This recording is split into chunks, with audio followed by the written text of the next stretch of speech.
جانوروں میں سٹول میں جو بلیڈنگ ہوتی ہے یا بلڈی ڈائریا ہوتا ہے وہ کیوں ہوتا ہے، اس کی کیا کیا وجوہات ہیں، اور اس کا جو مینجمنٹ کیسے کرنی ہے اگر آپ کے جانور کو خونی پیچس لگ جائیں تو اس کو مینج کرنا کیسے کرنا ہے، یہ سب کچھ دیکھیں گے اس ویڈیو میں۔ میں ہوں ویٹ راشد حیدری، آپ دیکھ رہے ہیں حیدری اینیمل ہاسپٹل یوٹیوب چینل۔ حیدری اینیمل ہاسپٹل یوٹیوب چینل میں خوش آمدید، امید کرتا ہوں ذمہ دار بھائی اور شوقین حضرات سب خیریت سے ہوں گے اور اللہ تعالیٰ کی رحمتوں کے سائے میں ہوں گے۔ یہ آپ بیل ایک دیکھ رہے ہیں، یہ ہمارے کلائنٹ ہیں پنڈی گیم میں بلال صاحب، ان کا بیل ہے اور ریسی بیل ہے اور نمبری بیل ہے۔ اس کو 4-5 دن سے جو ہے وہ پیچس لگے ہوئے ہیں اور پیچس بھی خونی پیچس، جیسے کہ آپ دیکھ رہے ہیں یہ شدید نوعیت کے پیچس ہیں اور پیچس کے ساتھ ساتھ اینڈ پہ پیچس ختم ہوئے ہیں اور صرف بلیڈنگ ہی کر رہا ہے، خون آ رہا ہے، بلیڈنگ آ رہی ہے اور بلیڈنگ کے ساتھ ساتھ سٹریننگ بھی شروع ہو گئی، یعنی زور لگا رہا ہے، نبائی کر رہا ہے، کیونکہ آنتڑیوں میں انفیکشن ہے، شدید نوعیت کی آنتڑیوں میں زخم ہے اور زخم میں جلن ہوتی ہے، آنتڑیوں میں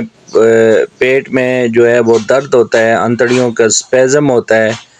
سپیزم کی وجہ سے سٹریننگ شروع کر دی ہے، یعنی زور لگانا شروع کر دیا ہے، اور جانور بہت زیادہ ڈی ہائیڈریٹ ہو گیا تھا اور اس میں کھانا پینا بالکل چھوڑ دیا تھا اور جانور جو ہے بہت نڈھال ہو گیا ہے اور مالکان بڑے پریشان تھے، انہوں نے فوری ایمرجنسی ہمیں کال کی اور ایمرجنسی ہمیں جانا پڑا، تو جا کے پراپر چیک کیا ہے اور چیک تمام جو تشخیص کے پیٹر چیک کیے گئے کہ کہیں اس کو پروٹوزول ڈیزیز تو نہیں ہے، کہیں بلڈ پیراسائٹ کا کوئی ایشو ہے، کوئی اس کو کون سی بیماری ہے، تو اس کی جو پراپر ڈائیگنوز کی گئی، اس میں ڈی ہائیڈریشن دیکھی گئی، اس کے علاوہ اس میں جانور آف فیڈ تھا، جانور جو ہے وہ سٹریننگ کر رہا تھا اور بہت زیادہ بلیڈنگ ہو رہی تھی، تو فوری طور پہ ہم نے جو انجیکشن اس کو فوری طور پہ اس کی جو ٹینٹیو ڈائیگنوز کی گئی وہ تھی کاکسیڈیوسس ڈیو ٹو بیکٹیریل انفیکشن، تو بیکٹیریل انفیکشن کی وجہ سے جو ہے کاکسیڈیوسس اس کو تھا اور شدید نوعیت کی جو کاکسیڈیوسس تھی اور یہ بیکٹیریا کی وجہ سے تھا اور سارا کچھ جو ہے وہ شدید نوعیت کا تھا، شدید اٹیک تھا، آنتڑیوں میں شدید قسم کے زخم پائے گئے اور اس کی پراپر جو ٹمپریچر کے بعد ہم نے اس کی پراپر تشخیص کے بعد اس کا جو ہے علاج شروع کیا۔ علاج میں ہم نے اس کی فلوڈ تھراپی کی، فلوڈ تھراپی انتہائی ضروری تھی چونکہ اس کا معدہ اور آنتیں وغیرہ کام نہیں کر رہی تھی، اس کا سٹامک موومنٹ بالکل نہ ہونے کے برابر تھی اور جگالی وغیرہ بھی نہیں کر رہا تھا، خوراک نہیں کھا رہا تھا اور زور ہی لگا رہا تھا اور بیٹھ نڈھال تھا، اٹھنے سے بھی قاصر تھا۔ ہم نے کوشش کر کے اس کو کھڑا کیا اور کھڑا کر کے چونکہ ہم نے ڈرپس وغیرہ فلوڈ تھراپی کرنی تھی تو ہم نے اس کو کھینچ کے اوپر باندھا، چونکہ یہ ریسی جانور ہے اور گھنی بریڈ ہے، یہ تھوڑے اگریسو ہوتے ہیں، تو اس لیے جناب غصے سے یہ کھڑا ہو گیا اور غصے میں جو ہے وہ ہمیں دیکھ بھی رہا ہے، آپ لوگ ملاحظہ کر سکتے ہیں، بڑے طریقے سے اس کو قابو کیا گیا ایک کونے میں اور اس کی فلوڈ تھراپی میں ہم نے پھر اس کی جو ٹریٹمنٹ کی، اس کو فلوڈ دیا گیا اور ساتھ میں جتنے بھی انجیکشن ہیں وہ آئی وی اس کو دیے گئے تاکہ جو ہے وہ جانور فوری طور پہ جو ہے اس کو ریلیف ملے، اور اس میں ہم نے اینٹی بائیوٹک اچھی کوالٹی کا اینٹی بائیوٹک یوز کیا، اینٹی ہسٹامین، اینٹی الرجک اور اس کے علاوہ multivitamin, amino acid, electrolytes اور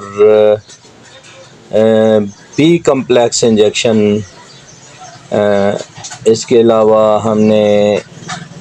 اس میں اچھی قسم کے ملٹی وٹامن استعمال کیے، اور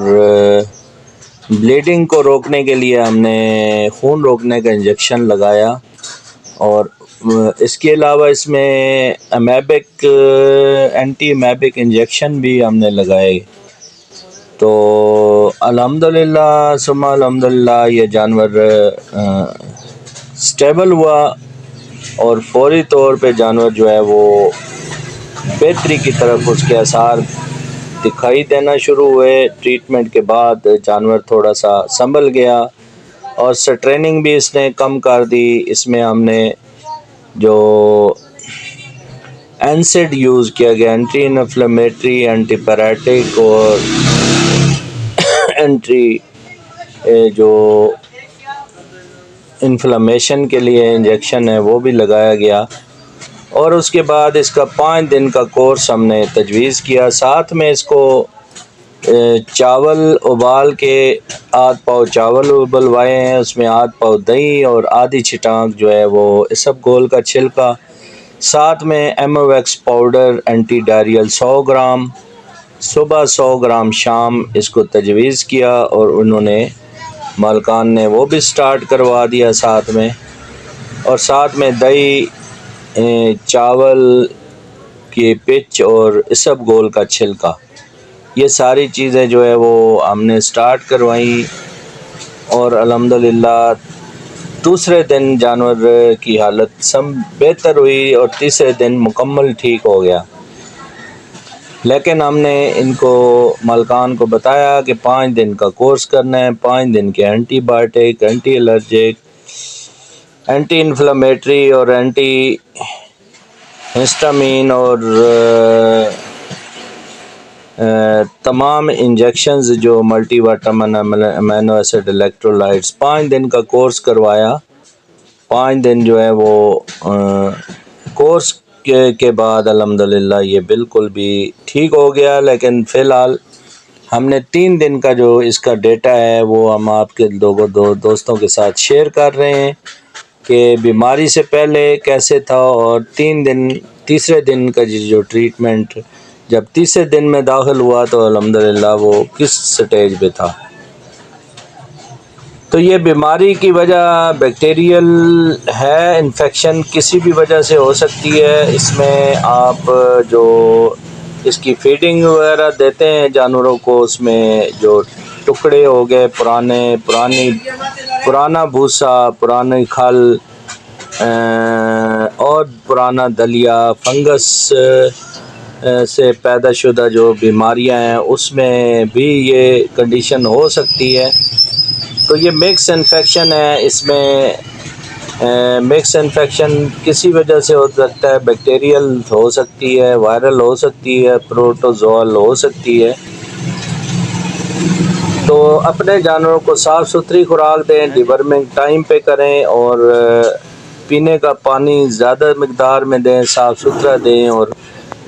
جو بیلوں کو آپ لوگ آٹا کھلاتے ہیں، آٹا ہرگز نہ کھلایا کریں، دلیا ہرگز نہ کھلایا کریں، کیونکہ آٹا اور دلیا جو ہے وہ جانوروں کے معدے کو نقصان پہنچاتا ہے۔ اس کے علاوہ اپنے جانوروں میں میٹھا سوڈے کا استعمال متواتر سے دیا کریں۔ بڑے جانوروں کو 1 چھٹانک روزانہ، درمیانے جانوروں کو 25 گرام روزانہ، اور جو بچے ہیں جو جگالی وغیرہ کرتے ہیں ان سے 8 سے 10 گرام روزانہ خوراک میں مکس کر دیا کریں۔ اس کے علاوہ ان کو ٹاکسن بائنڈر اور یسٹ کا استعمال بھی معدے کے مسائل سے جانوروں سے معدے کے مسائل سے چھٹکارا حاصل کرنے کے لیے یسٹ اور ٹاکسن بائنڈر کا استعمال بھی متواتر کیا کریں۔ انہی الفاظ کے ساتھ اجازت چاہتا ہوں، نیکسٹ ویڈیو ملتے ہیں، فی امان اللہ، اللہ حافظ۔